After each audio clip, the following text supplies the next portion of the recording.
मुझे बताएं कि खदशात क्या हैं। एक बार फिर से 27वीं आईनी तरमीम की बात हो रही है, आपके पास कोई खबर है? वो कौन से कंसर्न्स थे आपके जो माजी में आप कह रहे हैं कि उनके ऊपर बात हो चुकी थी लेकिन अब फिर से उनको दोहराया जा रहा है, वो क्या है मामला? 26वीं तरमीम में जो चीजें रिजेक्ट की गई थी, जो निकाल दी गई थी पार्टियों ने, पीपल्स पार्टी भी उसमें शामिल थी, KUI जाहिर है उसमें थी और नून ने भी उस पर एग्री किया था। अब वो शुनीद ये है कि 3 के लगभग कोई इजलास बुलवाया जा रहा है और उसमें कोई जल्दी भी है गवर्नमेंट को, और वो तरमीम जो है ना वो उसमें ये बातें जो उसमें रह गई हैं, कुछ 18th अमेंडमेंट के हवाले से उसको रोल बैक करने के हवाले से और कुछ मजीद ये चीजें लाई जा रही हैं। तो ये 1-2 दिन में जो है ना आज के इलेक्शन का गवर्नमेंट को मेरा ख्याल है इंतजार था, बार काउंसिलों के इलेक्शन थे पूरे पाकिस्तान में, तो इस वजह से शायद उसको डिले किया गया था। तो ये 1-8 दिन में ये सारा मामला दोबारा आएगा शायद। शहजाद हसन भट्ट साहब, आप भी देखें कि कामरान साहब फरमा रहे हैं कि अब कुछ जल्दी दिखाई दे रही है, लेकिन इससे पहले भी ये बातें तो होती रही, लेकिन अमली जामा नहीं पहनाया गया था।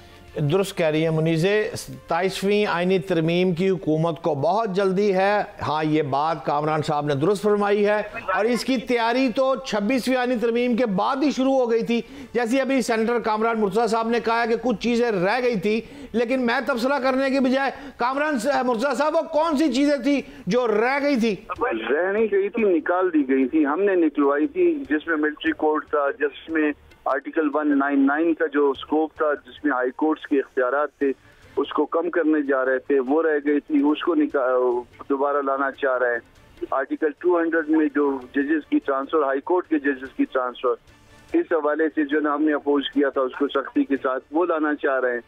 जजेस की एज के हवाले से 68 उसमें प्रपोजल था, हमने अपोज किया था, अब वो दोबारा लाना चाह रहे हैं।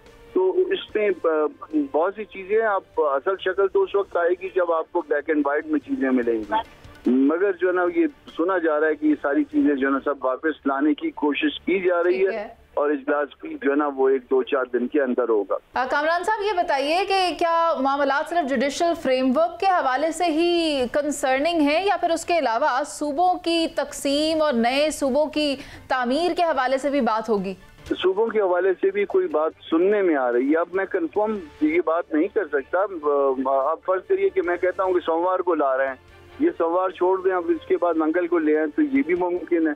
सूबों के हवाले से बात यकीनन उसमें है। अच्छा, सूबों के इख्तियारात कम करने के हवाले से बात उसमें है शायद।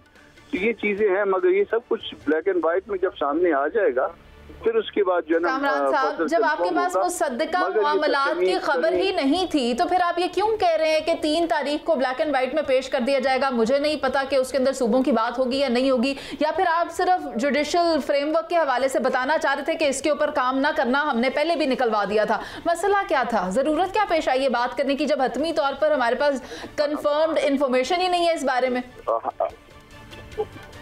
देखिए, कंफर्म किसी हद तक तो होती है ना, किसी हद तक तो कंफर्म होती है, मगर उसको फिर स्टिल जो है ना वो चूंकि वो प्रोसेस में है, मामलात जो प्रोसेस में होते हैं उसमें स्टिल जो है ना वो कोई चीज ऊपर नीचे की जा सकती है।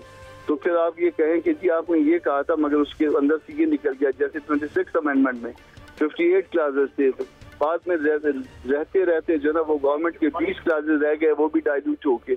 तो ये सारा कुछ जो है ना ये साथ चलता है।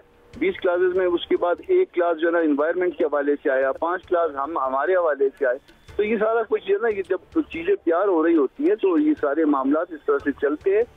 ये आप समझिए कि ये तकरीबन कंफर्म है कि सोमवार के आसपास जो है ये अमेंडमेंट आ रही है। कामरान साहब, आप दुरुस्त फरमा रहे हैं, सोमवार के आसपास, और हमारी जो ज़ाती इंफॉर्मेशन है बतौर रिपोर्टर, 27वीं आईनी तरमीम इस तरह आ रही है कि जिससे मुल्क का बिल्कुल निज़ाम और ढांचा जो है वही चेंज होने जा रहा है।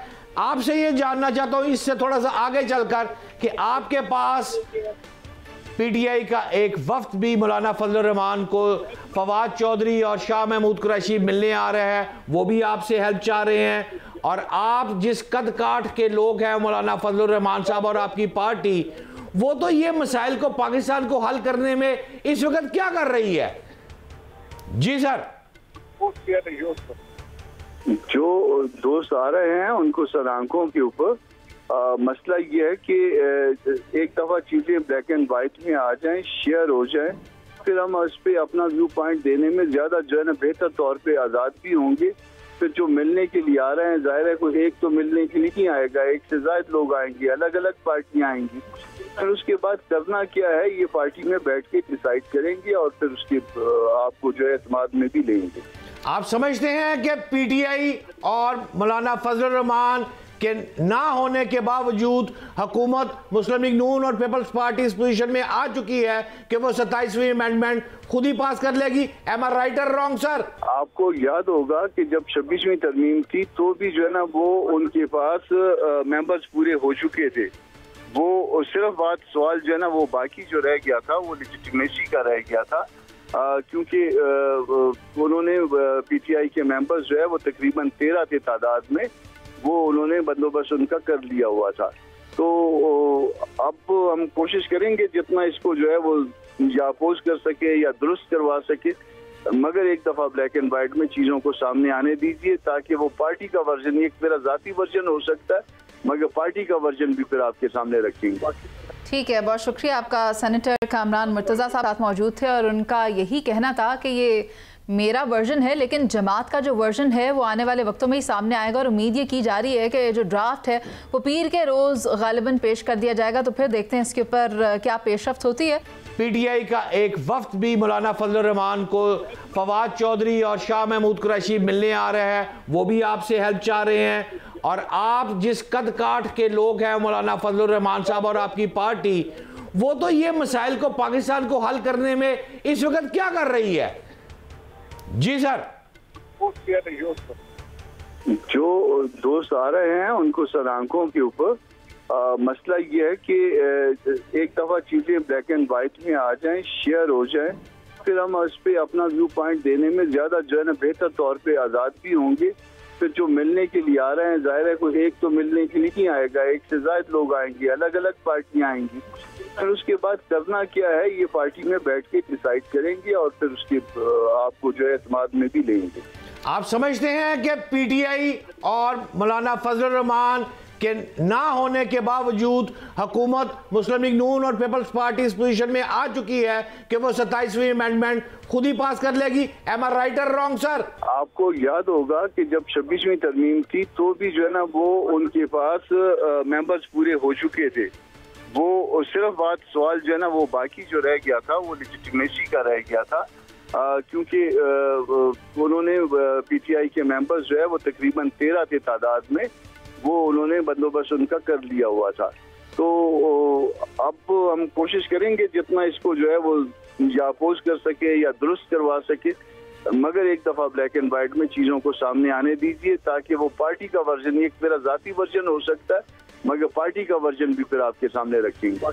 ठीक है, बहुत शुक्रिया आपका। सेनेटर कामरान मुर्तज़ा साहब साथ मौजूद थे और उनका यही कहना था कि ये मेरा वर्जन है लेकिन जमात का जो वर्जन है वो आने वाले वक्तों में ही सामने आएगा और उम्मीद ये की जा रही है कि जो ड्राफ्ट है